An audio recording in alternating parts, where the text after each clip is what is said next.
প্রতিবারই ভুল করে অনুতপ্ত হই আমার স্বামীর কাছে। আর সে আমাকে কিছুই বলে না, ক্ষমা করে দেয়। আর কী জন্য এগুলো হয় আপনারা পুরো গল্পটা পুরো আমার কথাটা শুনবেন, তাহলে বুঝতে পারবেন। আর এটা কিন্তু একটা বাস্তব কথা আমার লাইফের। তো প্রতিবারই দেখা গেছে আমরা সবাই মিলে ঘরে একটা সিদ্ধান্ত নিই। কোনো কিছু হলে আমি, আমার মেয়ে, আমার হাসব্যান্ড, আমরা তো ঘরে ৩ জন সদস্য। আর আব্বু আছে, তো আমার আব্বু কিন্তু এসবের ভিতরে নাই। দেখা গেছে আমাদের যদি কোনো ঘরোয়া মিটিং থাকে, আমি, আমার হাসব্যান্ড, আমার মেয়ে, আমরা ৩ জনেই বেশিরভাগ একসঙ্গে আলাপ করি। তো দেখা গেছে আমার সিদ্ধান্তটা সবসময় ভুল থাকে। আমি যদি কোনো সিদ্ধান্ত নিই, বিশেষ করে কোথাও যাওয়ার জন্য, দেখা গেছে আমি যদি যাই আমার সিদ্ধান্তে, তাহলে ওইখানে কোনো না কোনো বিপদ হবে বা কোনো না কোনো ঝামেলা হবে। যেমন ধরেন বরিশাল গিয়েছিলাম আমি ২-৩ মাস আগে, রোজার ঈদের পরে আর কি। তো ওইখানে কিন্তু কেউ যেতে চাইছিল না, কিন্তু আমার ভাসুর যেহেতু আমাকে বারবার ফোন দিয়ে ইনভাইট করছিল, আমারই যাওয়ার আগ্রহটা বেশি ছিল। যেহেতু সে ইনভাইট করছে, তার দাওয়াত রক্ষা করতে যাওয়া আমার কর্তব্যের ভিতরে পড়ে। এজন্য কিন্তু আমি যেতে চাইছি। আপনাদের ভাইয়া বলতেছিল যে না, ঈদের পরে এমনিই ছুটি নাই, এখন কিন্তু যাওয়া যাবে না। তারপরেও আমি তাকে রাজি করিয়ে গিয়েছি।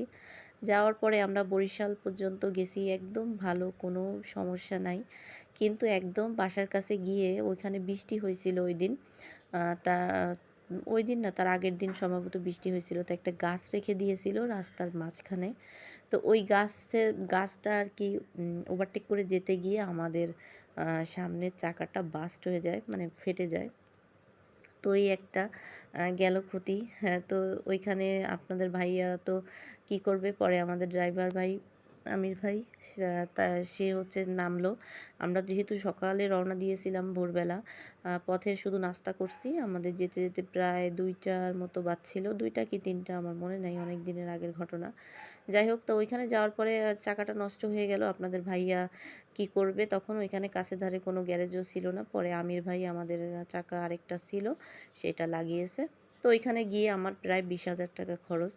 আপনাদের ভাইয়া বলতেছিল যে তোমার জন্য এই খরচটা হয়েছে। তারপরেও কিছু বলিনি, শুধু বলতেছিল যে দেখো তোমার সিদ্ধান্তে কতটা ভুল আছে। তারপরে আমি আবার গেলাম খুলনাতে। তো খুলনাতে অসুস্থ অবস্থায় যাচ্ছিলাম, কিন্তু আমি যখন যাচ্ছিলাম আপনাদের ভাইয়া শুধু একবার বলছিল যে তোমার যাওয়ার দরকার নাই। তারপরে আবার বলতেছিল যে না, তুমি আশা করছো, আচ্ছা ঠিক আছে যাও। সেই কিন্তু খুশি মনে নিজে হাতে টিকিট কেটে নিয়ে আসছিল বাসের।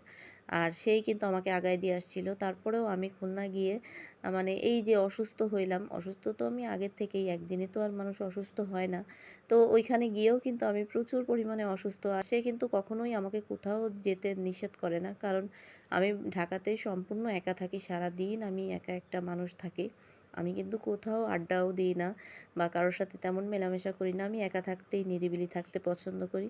তো যখনই আমি খুলনা বা কোথাও বেড়াতে যেতে চাই, আমার আপনাদের ভাইয়া কিন্তু কখনো আমাকে নিষেধ করে না। হয়তো ২-১ বার কোনো অসুবিধা থাকলে বলে, কিন্তু পরবর্তীতে আবার বলে আচ্ছা ঠিক আছে, তোমার খুশিতেই আমার খুশি। আমার যত টাকাই খরচ হোক বা আমার যত সমস্যাই হোক না কেন, তুমি যাও, তুমি আনন্দ করো। সবসময় সে এই স্যাক্রিফাইসটা আমার জন্য করে। আলহামদুলিল্লাহ, সে এই দিক থেকে অনেক অনেক ভালো। আর আমি যত টাকাই খরচ করি বা যত ক্ষতিই করি না কেন, সে কিন্তু কিছুই বলে না। এই যে খুলনাতে গিয়েও কিন্তু আমি ভীষণ অসুস্থ হয়েছি।